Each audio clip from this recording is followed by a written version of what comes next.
this is Anna Nicole Smith. Anna Nicole Smith. And she had kind of a May-December romance and with J. Howard Marshall, who was a tycoon. I believe he was an oil tycoon. Oil baron, yes, he was. Very wealthy. And she got in a huge dispute that's been running for 19 years. 19 years, but Anna Nicole Smith's dead.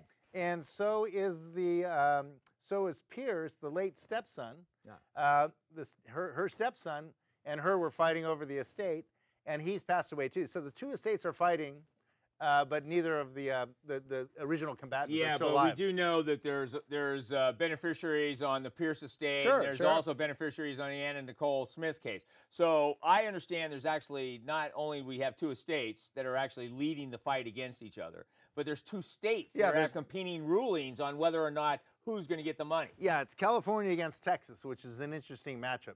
Yeah, well, I do understand that the case in California arises from Anna Nicole, who filed bankruptcy. Yeah, so she went to federal court. And she went to federal court, and then under bankruptcy law, the ability of the trustee to go forward and pursue assets becomes paramount, and it's at the cost of the trustee and the estate someday in the future.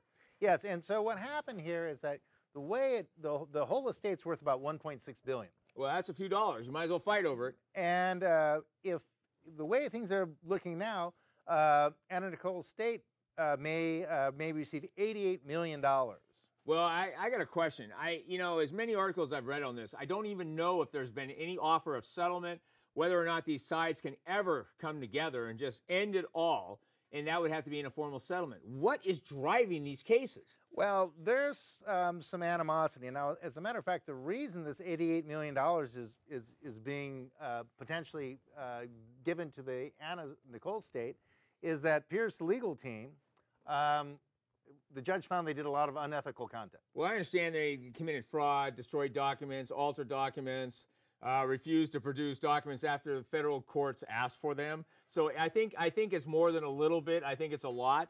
But, what's happening is it's the Texas court that's actually been ruling against Smith, and it's more or less the California courts have been ruling for Smith. So you have the Texas courts saying, oh, no, she gets nothing.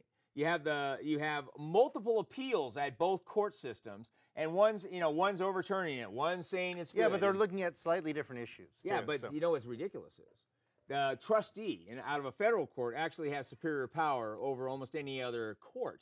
So, and I don't believe the Texas court is a federal court. I believe the Texas court is a state court and where it came through. So they're not really in the federal court system.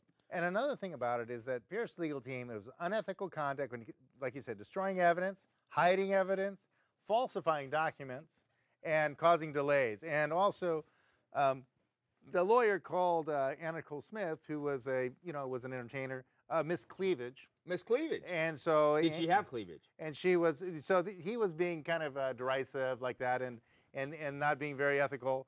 And also, Pierce had his father sign a new estate planning document close to the time of his death. I don't know how close it was. Oh, you mean he walked in and said, "Dad signed," and he's no longer basically paying any attention to anything. I'm not sure exactly the circumstances, but people say that the attorney who was assisting him and had been accused of fraud and done this kind of thing before, like these any time you have people doing drastic changes to their estate plan at or near the time of death, there's a question of diminished capacity and undue influence. Undue influence. And those kind of things. So I think those are some of the kind of issues that came out when the trustee went and attacked these things. And before, the other side had managed to conceal quite a lot of information or mislead some things, but the trustee, I think, has greater power to go in and look at Well, things. what I don't understand is, once again, I'm going to bring up the whole settlement issue, because you have an estate of $1.6 billion, and they're effectively had a ruling. I know the appeals court in California, there was a talk about $88 million because it's not only in the federal court in California, it's in the state court as well. Right.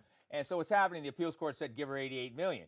I don't understand, and this is something interesting, why aren't they just cutting her a check from the estate? Because many cases that are involved estates, the simplest way to end it is just cut them a check and say, see ya, end the case, and hand her $100 million. Hand her $88 million. Yeah, have the estate, but I think say. there's some bad blood between these parties. You think? 19 years? Because I think there's a little bad blood because the Pierce side feels that Anna Nicole Smith came in later in life and, kind of usurped the family connections And I think they feel very entitled because they have the bloodline. They'd intestate they would take, right? Yeah, but the only thing I'm going to say about that is if Anna Nicole made the old man happy in his last days of his life, you go, what was he thinking about? I'll tell you what he's thinking about. Yeehaw! A little bit of fun at the end of time. Well, in the photographs, he does look like he's happy. I've seen those pictures. He looks very happy. And I got to tell you, Anna Nicole's not exactly, she's not Miss Felt. She's a very buxom young lady, or was. Well, but I'm just saying, so I think that's why the bad blood is on the Pierce side. And so what they're saying is that she kind of came in and pushed out the intestate heirs, right? The natural, natural heirs. The natural heirs, and she took this at the last minute.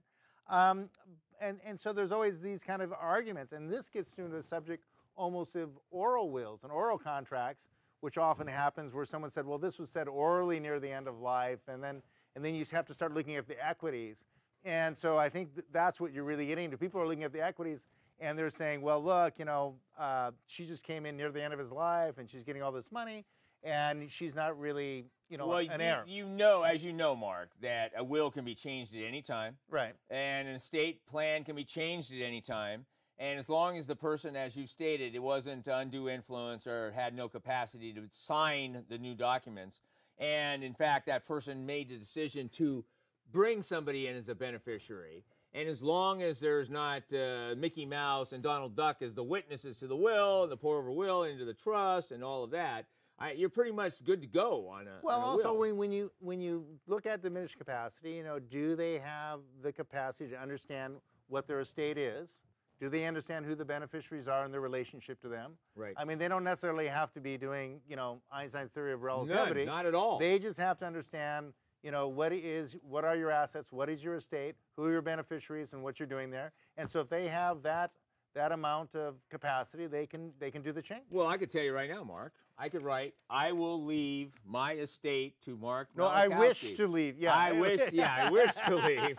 But and here's the funny part. I sign it in two people's witnesses. I can do this on a napkin. Are you going to put that on the wherefores? Yeah, the wherefores. On the wherefores. Yeah, Wherefore I wish to Wherefore I leave my wish, estate. yeah. Yeah, let's use that language. That language always sells really well. Okay. So there's some big issues here. There's some bad blood between the parties, 19 years of litigation. And I think that goes to show that, a well-ordered estate plan, done in advance, would solve a lot of these. And I will tell you, once that's done, it should be locked away. And unfortunately, people have to pay attention to the people that are leaving estates like that, and they have to kind of pay attention so there is no undue influence.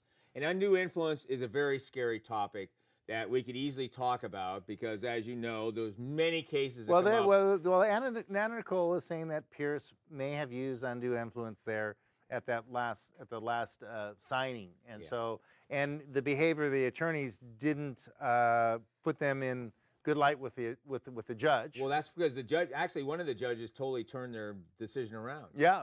It just okay. Well, you know what, Mark? We're gonna have to wait and see how this plays out. But I will tell you this: it's been an exciting show. And I still say, the Hillary Sanctimonious Shredder is waiting for your documents. So next time we want a little IRS investigation, a little VA investigation, here's their shredder for you. Well, it's always good to have a shredder around.